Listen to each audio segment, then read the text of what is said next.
A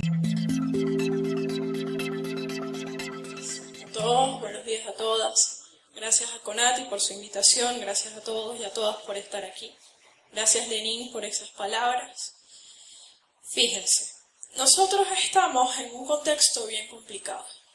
Ayer se reunía el doctor Germán Escarrá con parte de un movimiento de abogados y nos planteaba, en palabras de Andrés Eloy Blanco, que estábamos ante uno de los momentos más sucios que ha vivido la patria.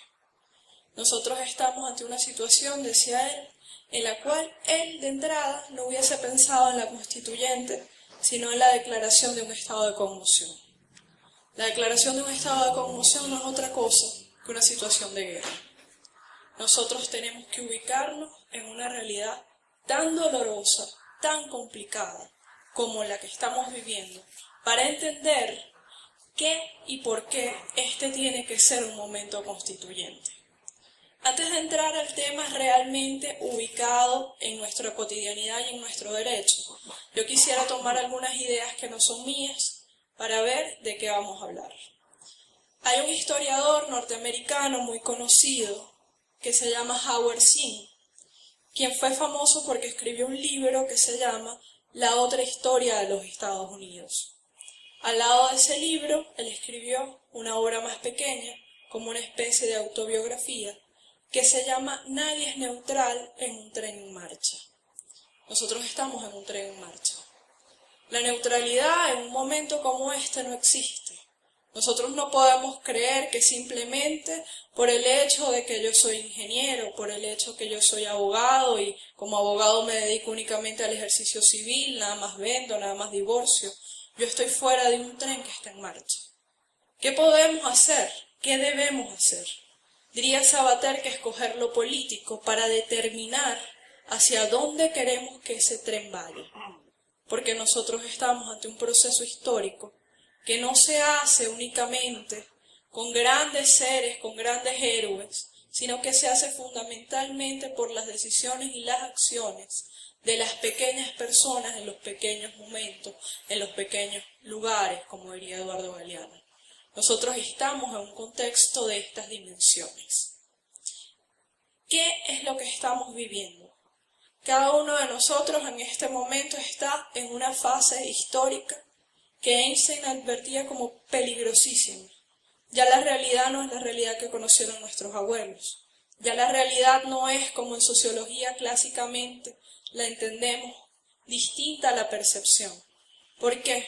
Porque la percepción es solamente aquello que conforma nuestra realidad más inmediata, lo que podemos obtener a través de nuestros sentidos. Y la realidad sería una cosa más complicada, porque hay cosas que nosotros no podemos percibir, pero conforman una realidad. ¿De qué estamos hablando? Nosotros estamos aquí, en una Caracas relativamente normal, estamos hablando. En este momento nuestros sentidos no tendrían por qué recibir ninguna señal de alarma en una condición normal. Pero estamos al mismo tiempo recibiendo esa cantidad de mensajes que van manipulando la noción de la realidad en la que estamos. Cuando nosotros revisamos esa situación y nosotros nos salimos de Venezuela y la vemos que eso ha modificado las conductas y las reacciones normales de la gente, favoreciendo un nivel de violencia que antes no habíamos entendido. Ahora tenemos una promoción del suicidio, una promoción del asesinato fútil a través de la idea de ganar seguidores, de sentir que tenemos amigos, en una dimensión que no es la dimensión del tú a tú, de la calle, de la palabra, ni de la política. Porque la política es el arte de encontrarnos y de decidir caminos. Es el mundo de las ideas, es en principio la negación de la violencia. Cuando nosotros tenemos procesos que se niegan a lo político, son procesos peligrosos porque van dirigidos a instaurar sistemas autoritarios como el fascismo. Cuando han habido, como en España, el gobierno de Franco le recomendaban a la gente que no se metiera en lo político, porque las decisiones de Estado no eran convenientes que las tocaran las mayorías, porque habían personas destinadas a hacerlo. Esa es la base de una idea representativa que secuestra una idea de la soberanía, a través de convencernos de que nosotros no tenemos tiempo para eso. Cuando nosotros buscamos por qué la democracia directa, es decir, que la gente decida qué quiere hacer con sus grandes preguntas, se fue dejando de lado en las teorías más modernas. Buena parte de ellas dicen que es porque la gente no tiene ni suficiente formación ni suficiente tiempo para dedicarse a eso. Eso significa que alguien se determina para tener tiempo y conocimiento y no conectarse con lo que la gente realmente quiere. Eso es lo que está pasando en un marco más global, donde vemos una tendencia en los países de que el gobierno vaya a ir hacia un sistema tecnificado, hacia un sistema más cercano al mercado, más separado de lo que dice la gente. Nosotros tenemos eso como un contexto general. Pisando a Venezuela, Venezuela está enfrentando las estrategias que han enfrentado todos los países que tienen dos características.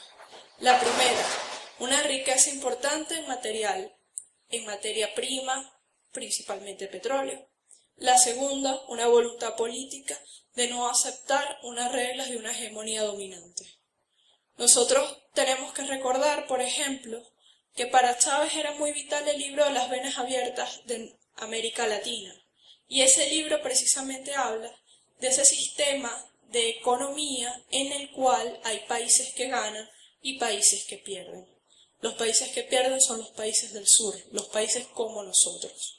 Países que fueron colonizados, países que sus riquezas están únicamente para aportar a un desarrollo que está fuera de sus fronteras y que en base a una industrialización mayor del otro, nos quieren obligar a aceptar todas las reglas del juego que no son lo que nosotros decidimos. Ese contexto no es distinto al que hemos vivido en toda la revolución. El contexto 2017 va a venir a configurarse desde el año 2016 y es importante que todos nosotros tengamos claridad sobre una fecha. La fecha es el 29 de julio del año 2016. ¿Qué pasó ese día? Ese día la Asamblea Nacional rompe el esquema de funcionamiento institucional de este país. La Asamblea Nacional rompe el esquema institucional de este país. ¿Por qué? Porque la Asamblea Nacional decide desconectarse, desvincularse de las decisiones del Poder Judicial. Allí el problema nace y se profundiza y arranca todo lo que está ocurriendo. ¿Por qué ocurre allí? Porque el gobierno, el país, es un ejercicio permanente de diálogo. ¿Por qué es un proceso permanente de diálogo? Porque los liberales pensaron en un Estado para frenar el absolutismo. El absolutismo era aquella forma en la que todas las tareas esenciales las ejercía un solo sujeto. Y ellos parten 3 mandatos, siguiendo lo que había dicho Aristóteles, que lo va a desarrollar Locke y Montesquieu, y van a desarrollar 3 poderes. Esos 3 poderes son las 3 funciones públicas fundamentales: legislar, la función ejecutiva y juzgar. Esas 3 potencias no tienen personalidad jurídica propia, es decir, existen solamente adentro y existen en la manera en la que colaboran y tienen entre ellos contrapesos. El poder legislativo, que nos dicta normas de rango legal, tiene fundamentalmente un deber de control y está sometido a las funciones que ejerce el Poder Judicial. ¿Por qué? Porque el Poder Judicial es, incluso en el liberalismo, la boca de la ley. Porque en la Constitución el Poder Judicial es el único intérprete auténtico de la Constitución. Y nosotros tenemos que ese día decide el Poder Legislativo no entrar, no reconocer la decisión de la Sala Electoral que determina que ante una elección irregular de 3 diputados, estos están sometidos a un proceso de una impugnación. Las impugnaciones electorales de los diputados en Venezuela han ocurrido cada vez que hay elecciones a la Asamblea Nacional. Nosotros tenemos que entender que es un procedimiento normal, previsto en una ley, que ha tenido efecto suspensivo todas las veces. Entonces nosotros estamos allí en un marco de normalidad. Cuando se abstrae la Asamblea Nacional, genera un conflicto de Estado. ¿Por qué? Porque como esa potencia es una potencia fundamental e indispensable, alguien la tiene que asumir. El Estado no puede, como si fuera una familia, la mamá decir, yo dejo de amamantar a mi bebé. Si la mamá decide dejar de amamantar a su bebé y su bebé es un niño en esta etapa de vida, pues ese niño se puede morir, salvo que venga el papá y busque una fórmula, etc., y vea qué hace con esa situación.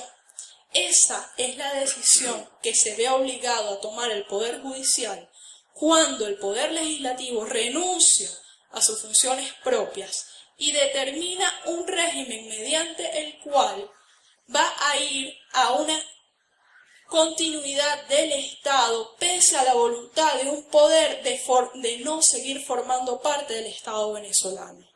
Ese poder se abstrae de esa lógica y empieza a ser una cosa realmente temeraria, y es que empieza a constituir una especie de gobierno paralelo.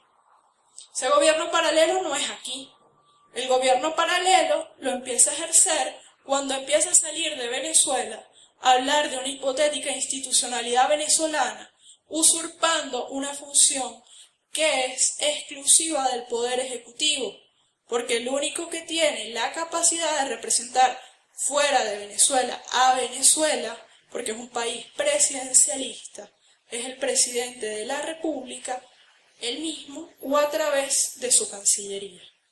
Esa situación es una situación terriblemente comprometida y que empieza ya en mayo del 2016 a hacer mucho ruido cuando Ramos Alú intenta llegar a una sesión de la Asamblea y se quedan, se acordarán de la foto, en una sillita afuera, en un televisor. Allí todavía la situación se fue conteniendo. ¿Por qué? Porque no habían hecho algunas cosas terribles, como un golpe de Estado en Brasil, que no tuvo respuesta internacional y que permitió que haya un presidente que nadie votó, que sacó a una presidenta que tenía más de 50 millones de votos para ser presidenta. Eso hace que nosotros ahora sabemos que estamos en un contexto internacional bien particular, porque tenemos un contexto internacional en el cual el derrocamiento del gobierno constitucional de Venezuela no va a significar realmente una iniciativa o una fuerza internacional que restablezca una situación de paz en Venezuela. Eso cambia la situación desde ese 2016 hasta lo que tenemos ahora en el 2017. Roto el diálogo institucional, presentada una investida internacional con sujetos con pasaporte venezolano que van a representar supuestamente a Venezuela fuera de Venezuela, nosotros vamos a entrar a una situación enmarcada en estas protestas que son bien particulares. Bien particulares, hoy se cumplen los 40 días de esta situación, 40 días, 38 muertos, no más de 1% del territorio nacional en situación que ya incluso desde la institucionalidad venezolana se está calificando como una situación parecida a una situación de guerra y una situación profundamente simbólica. ¿Por qué? Porque nosotros vemos en esas manifestaciones como muchas cosas que ocurren no ocurren para que nosotros las entendamos, ni siquiera ocurre para que nosotros las veamos.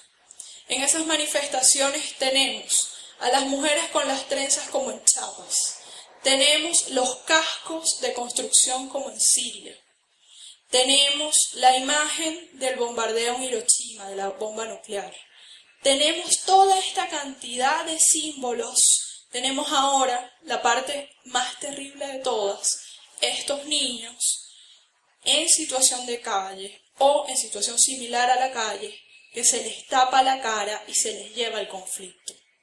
Cuando nosotros estamos en esa situación, nosotros tenemos que entender que ellos están haciendo algo que se llama el trabajo de la opinión pública internacional. Porque la opinión pública internacional está compuesta por gente que no es distinta a nosotros y que no fue formada de manera distinta a nosotros. ¿A qué me refiero? A ellos los formaron para que fueran a la universidad, trabajaran en algún lugar, tuviesen una familia, fin. Socialmente ni mentalmente están en una disposición de ir a un país que no saben ni nombrar, a matar a nadie. Para eso primero hay que convencer a la gente de que ese país es un sitio extraño, que esa gente es una gente muy mala y que no solamente mata gente en su país, sino que puede llegar a su país, llámese Estados Unidos, llámese España, llámese Francia, lo que sea. Y que esa llegada puede estar poniendo en riesgo su propia existencia.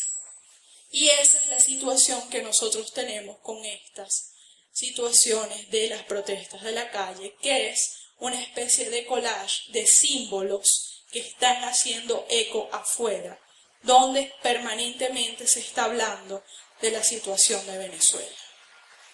Tenemos esa situación, tenemos una situación que era previa y que es fundamental, que es la situación del bloqueo financiero venezolano, que es la situación que se traduce en la poca disponibilidad de alimentos y de medicinas. Tenemos una bonita lluvia también, ¿no? Ese contexto va generando un proceso en el cual se están buscando dos cosas. La primera es un quiebre individual de cada uno de nosotros, pero la segunda es un quiebre nacional. Porque ¿qué es la nacionalidad? La nacionalidad es un vínculo que tienen las personas que comparten una historia, un territorio y un sentimiento o deseo de querer seguir viviendo juntas. Cuando nosotros vemos una situación como la promoción del linchamiento, cuando nosotros vemos una situación en la cual la violencia llega a valorarse como una cosa tan normal, que estamos hablando de una cosa como la posibilidad de olvidar que el Guardia Nacional es una persona y que yo puedo lanzarle heces a una persona. Eso está rompiendo las bases de nuestra cultura, de nuestra manera de entender el respeto por el otro. Eso está legitimando un discurso de tortura a venir. Porque si yo siento que tengo la capacidad de vilipendiar a un guardia nacional que hipotéticamente está armado y que hipotéticamente me está reprimiendo, ¿cuál es el discurso y cuál es la acción que yo estoy preparando para un escenario en el que yo tome el gobierno? Nosotros tenemos esa situación en el marco. Y eso nos lleva a la Asamblea Nacional Constituyente el 1 de mayo del 2017 en un anuncio del presidente. El anuncio del presidente de llamar a la Asamblea Nacional Constituyente es la búsqueda del último mecanismo de reforma constitucional que tiene la Carta de 1999. En estos días, con algunos colegas profesores de Derecho Público, veíamos algo. En tiempos de normalidad es casi imposible que en un país se active completamente la Constitución. ¿Por qué? Porque la Constitución tiene unas normas que están allí porque se piensa que a lo mejor puede ocurrir una situación que lo amerite. En el último año nosotros hemos visto activar casi todos los mecanismos de emergencia de la Constitución. Nosotros tenemos un estado de excepción económica. Nosotros vimos activar el Consejo de Seguridad Nacional ante la situación con la Fiscalía y el Ministerio Público. Nosotros vimos invocar casi todas estas cláusulas que normalmente están allí en caso de emergencia. Y nos queda esta, la tercera. Las historias de las constituyentes en Venezuela es similar a las constituyentes en el resto del mundo. O se dan antes para evitar un conflicto de profunda violencia política, o se han hecho para legitimar una situación política después de que se ha producido una ruptura. Son los dos supuestos que nosotros tenemos. Nosotros tenemos que ubicarnos en las grandes preguntas. La Asamblea Nacional Constituyente, ¿para qué? Para buscar forzar en el pueblo un debate cuando el diálogo político y el diálogo institucional se rompió. Ambos diálogos están rotos. Tenemos la iniciativa de diálogo político, la cual la oposición no responde, y ya hablábamos de cómo ese diálogo institucional de colaboración de poderes también se rompió. Tenemos un llamado en el cual, como lo dice el profesor Humberto Laroche en la sentencia que autorizó a ir en el 99 a la constituyente, tenemos que evitar el golpe de Estado, la violencia política y procurar un estado de paz. Porque cuando nosotros tomamos la Constitución del 99, nosotros sobre todo vamos a ver los siete primeros artículos, que son nuestros principios fundamentales. Cuando vemos los principios fundamentales, nosotros vemos que la paz es una de las expresiones más repetidas en la Constitución. Nosotros vemos que nosotros tenemos un deber de defender un territorio que es el de la Capitanía General de la República, de Venezuela, perdón. Y tenemos que ver allí una cosa. En esta especie de bombardeo de noticias que nosotros tenemos, hay cosas que estamos viendo poquito, como los ejercicios militares que tenemos abajo, como las bases que tenemos al lado, como que el 18 de mayo hay una reunión entre Santos y Trump. Nosotros estamos en un juego geopolítico.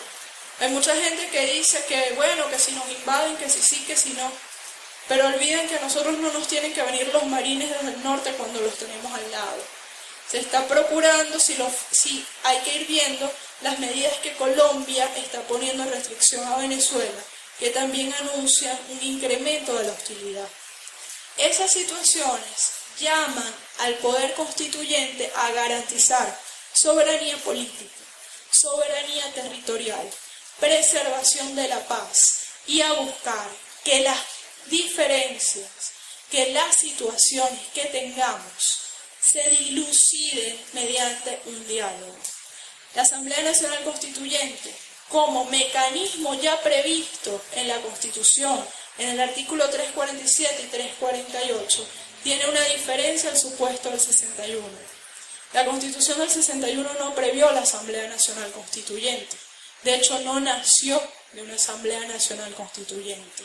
Por eso hubo que ir primero un camino de autorización por la vía del Poder Judicial que interpretó: si la soberanía reside en el pueblo y el pueblo quiere cambiar de constitución y se determina contándonos electoralmente que la gente quiere cambiar esa constitución, una constitución anterior no le puede limitar un camino democrático al país. Eso es distinto al supuesto del 99, cuando ya se prevé la Asamblea Nacional Constituyente como un mecanismo ordinario. No necesitamos preguntar si queremos un mecanismo que ya votamos a favor cuando autorizamos, cuando aprobamos la Constitución de 1999. Se ha dicho mucho y se ha debatido en qué es exactamente la Asamblea Nacional Constituyente. Y ahí hay una relación que, si nosotros lo vemos, intentando pensar quizás en el método científico, nos va a ubicar en la diferencia entre la investigación y la publicación de resultados. La Constitución es esa publicación, ese artículo científico, ese producto final de un proceso de debate en el cual debe procurarse que la gente se represente en la medida que es, pero no solamente en la medida que es en números abstractos, sino en la medida que es en los sectores que representa. En estos días estábamos, aquí me acompaña, se lo agradezco a Vilio Labarca, que estuvo conmigo allá en Falcón, y hablábamos de este proyecto constituyente con los campesinos. Y ellos hablaban de los sectores, cómo es esto, hay representantes sectoriales y hay territoriales. Y yo les decía, cuando nosotros tomamos un libro que es fundamental para el derecho, que es la teoría de la justicia de Rawls, Rawls plantea una cosa muy básica. Y él dice, si yo le digo justicia a un campesino, el campesino me va a contestar tierra. Si yo le digo justicia a un empresario, seguramente me va a decir ganancia. Si yo le digo justicia a un médico, seguramente me va a hablar de las condiciones del hospital.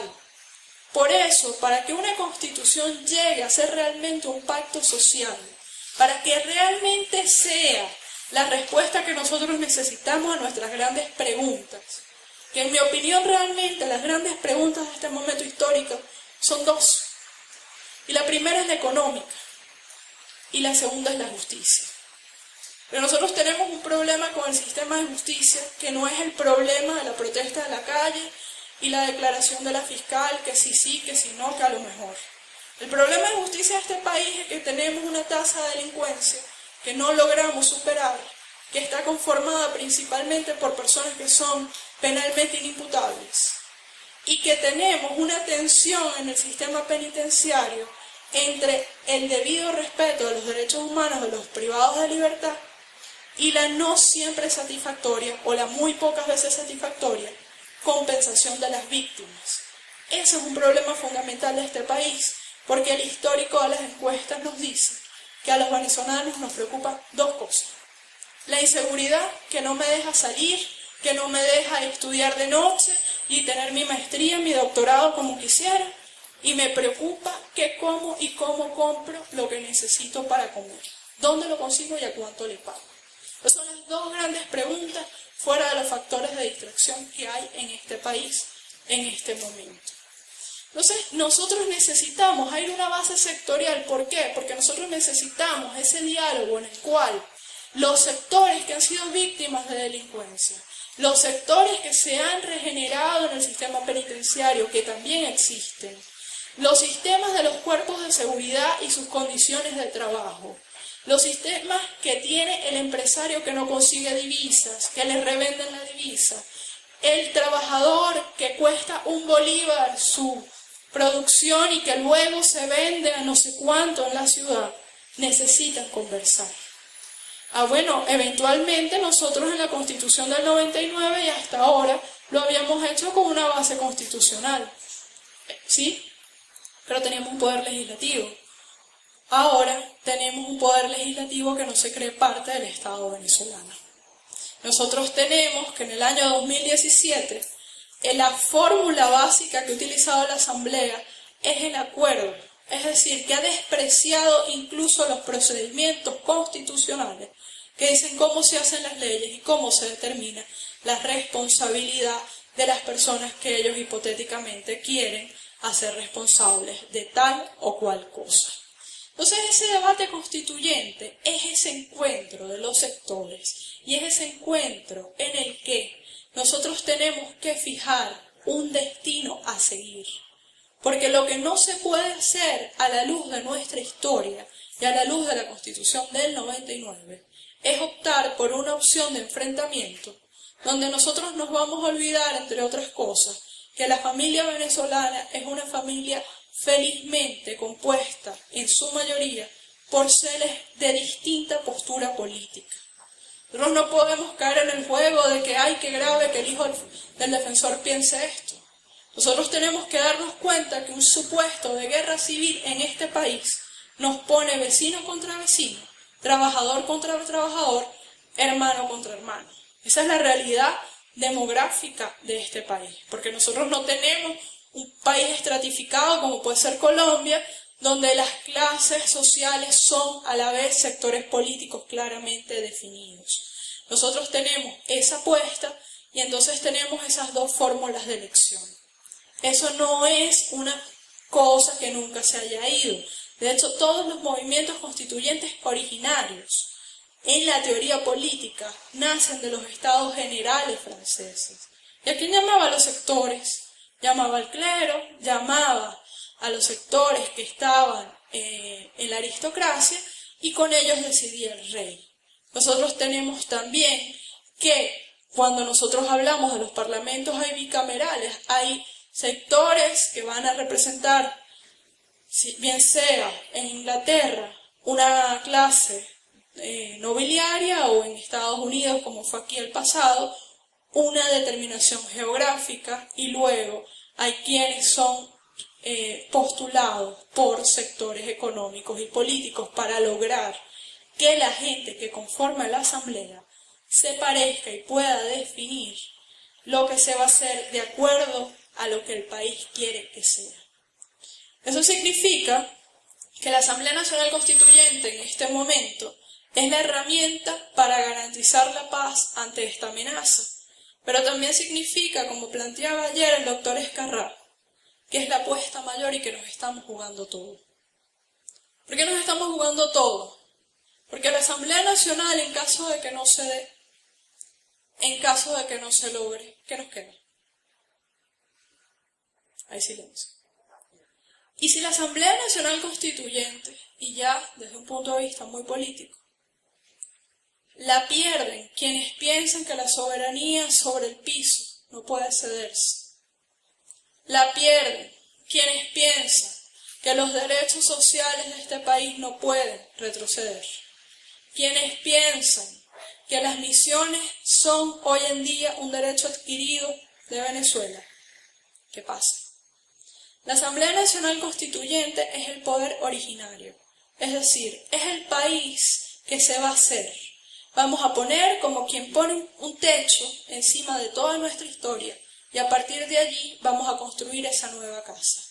Vamos a decidir dónde están los pilares, vamos a decidir cuáles son las paredes, vamos a decidir cuántos cuartos vamos a poner.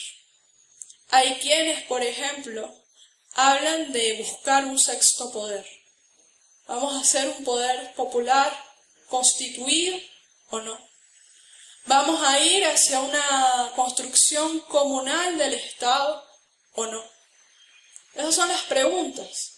Pero la apuesta, desde la propuesta del presidente, es que nosotros vamos a ir con la lógica de que la Constitución, que evidentemente es una nueva Constitución, va a ser la Constitución del 99 mejorada. ¿Qué quiere decir que yo diga que es la Constitución del 99 mejorada? Significa que yo no voy a permitir que retrocedan ninguno de los derechos ya adquiridos. Significa que nosotros tenemos materias no tratadas en la Constitución, como realmente cuál es el marco de protección de los niños, niñas y adolescentes, cuál es la protección de la familia venezolana que no se parece a la familia del Código Civil. Y no me refiero solamente, que es un tema que hoy en día está en la calle justamente, de los sectores que quieren la protección de uniones sentimentales distintas a la tradicional, sino una realidad que nosotros la vemos pasar y la vemos pasar calladito. Y es que en este país hay miles de familias que son mamá, tía, hijo, mamá, abuela, hijo, mamá, abuela, hermana, hijo. Y esa familia, que es la familia real, que es la familia de uno de los países con mayor tasa de embarazo adolescente, no tiene protección social. ¿Cómo si a mí no me crió mi papá, si no me crió mi abuela, que todavía está viva porque es una chama, porque este país pare joven? Yo puedo meter en el trabajo que protejan a mi abuela. Y entonces tengo protegido un papá que nunca existió. Es una realidad dramática en la realidad social de este país. Nosotros tenemos que hablar de la situación de la justicia. Nosotros tenemos que hablar de una situación que ha cambiado en base a muchas cosas. Nosotros tenemos que hablar qué hacemos para proteger la Constitución.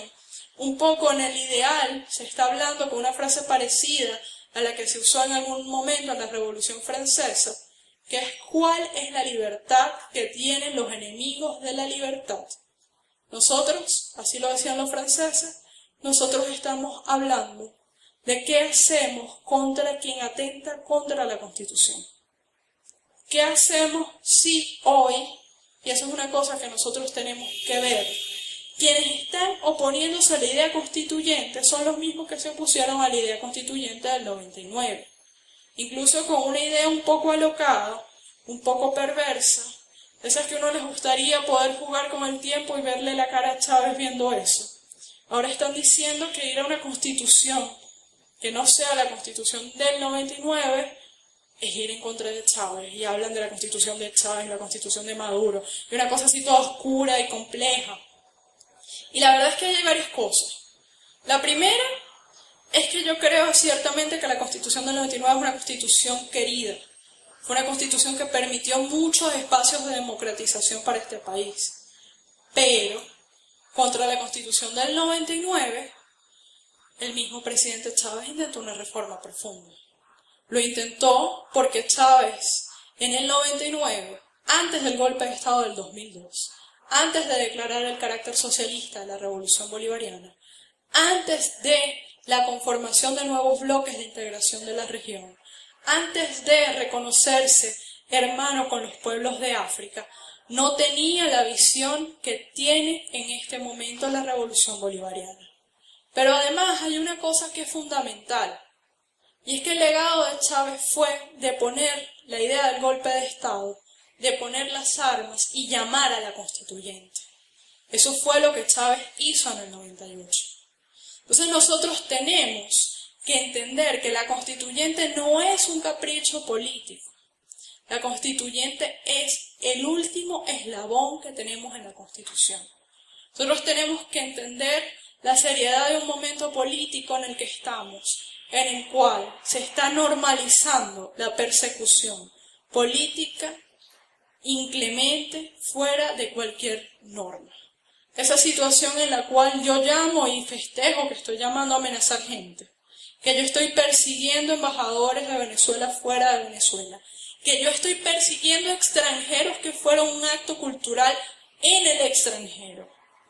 Nosotros tenemos que ubicarnos lo que eso significa, porque eso no es solamente lo que significa aquí.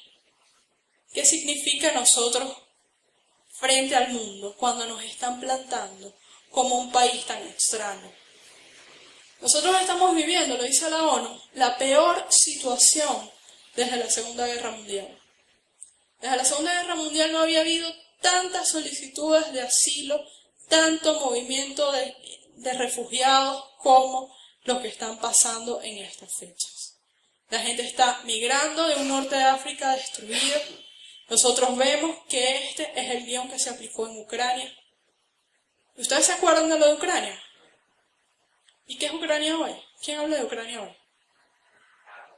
Nadie. Y en la foto aparece la gente con la bandera de Venezuela, la bandera de Ucrania y la bandera de Siria. Los cascos que ahora, lamentablemente, los compañeros de la Universidad Central, de la Universidad del Zulia, donde yo estudié, salen a acompañar eso, son los cascos blancos que están utilizando en Siria. ¿Y quiénes están? ¿En qué están esos cascos blancos hoy en Siria? En los niñitos muertos de los hospitales. Nosotros tenemos derecho del tiempo de la paz y derecho del tiempo de la guerra. En el derecho de la guerra hay prohibiciones, cosas que se anidan en lo que se considera la dignidad más profunda del humano, la prohibición de atacar a los enfermos y a los niños. Nosotros tenemos ahorita un contexto de enfrentamiento y de ataque a centros de salud y ataques y utilización de niños. Nosotros no solamente estamos expuestos a romper el derecho a la paz, estamos siendo forzados, estamos viviendo una situación que desconoce las normas humanitarias mínimas del tiempo del derecho a la guerra. Entonces, en ese sentido, terminaba ayer Escarrat también, y quiero usarlo para cerrar acá. Él planteaba: nosotros no podemos venir acá a hablar de la constituyente como en algún pasado yo acompañé a Lenin a hablar de otras cosas. Yo no puedo venir aquí a decirle, sí, en efecto, nosotros tenemos que leernos el 347 y el 348 y a partir de allí hacer una exégesis y ver que en el 71 de la Constitución no está previsto que haya un referendo para llamar a la constituyente, que es por donde algunos quieren llevar el debate. Porque ese debate tiene que contar con que nosotros conocemos esa Constitución. Y no porque somos abogados, sino porque hicimos una Constitución como vamos a hacer otra Constitución. Nosotros tenemos que ubicarnos que estamos en un momento en el que si nosotros no salimos cada uno a convencer al que no sabe por dónde va esto y piensa como nosotros, al que no piensa como nosotros, que nos estamos jugando la paz, no van a perder ellos, no vamos a perder nosotros. Ese no es el supuesto en el que estamos. Estamos en el supuesto de que vamos a perder como país y como región, porque estamos ante una embestida colonialista. Cuando yo llego y respeto una zona diplomática de un país, cuando yo creo que yo puedo mandar a hacer tutelaje, que fue la palabra que utilizaron para Venezuela, nosotros estamos ante un contexto de independencia o nada. Nosotros tenemos un país que ha sabido llevar diferencias políticas. La vida de ninguno de nosotros en este momento conserva la normalidad y la estabilidad que nos había dejado el proceso bolivariano. Y no lo hace, pero tenemos que entender otra cosa. Nosotros tenemos en la figura del presidente una persona más humillada, más expuesta mediáticamente que Cipriano Castro. Y ese señor es el único que ha permitido que aquí frontalmente no haya una guerra. Y eso hay que verlo, porque es muy fácil decir, bueno, pero es que el presidente Maduro o el presidente Chávez hubiese hecho esto o no hubiese hecho aquello. El presidente Chávez no empezó su periodo presidencial con una guarimba y no tuvo 3 guarimbas de inmediato como las ha tenido el presidente Nicolás Maduro. Entonces nosotros tenemos una situación política muy delicada y que al final, para aquellos que realmente han creído en la revolución bolivariana, que realmente creyeron en el comandante Chávez, nos ubica en entender ese discurso que tuvo el presidente cuando cerró su campaña. Él jamás dijo que el presidente Nicolás Maduro iba a ser él. Eso no lo dijo el presidente Chávez. Chávez dijo que el pueblo activo, unido, preparado, en batalla, en lucha era Chávez. El pueblo no es Nicolás Maduro y dejar a Nicolás Maduro solo con una constituyente. En mi opinión realmente es fallar a un historial que viene liderado por Chávez de que aquí no vamos a aceptar un escenario de violencia. Gracias.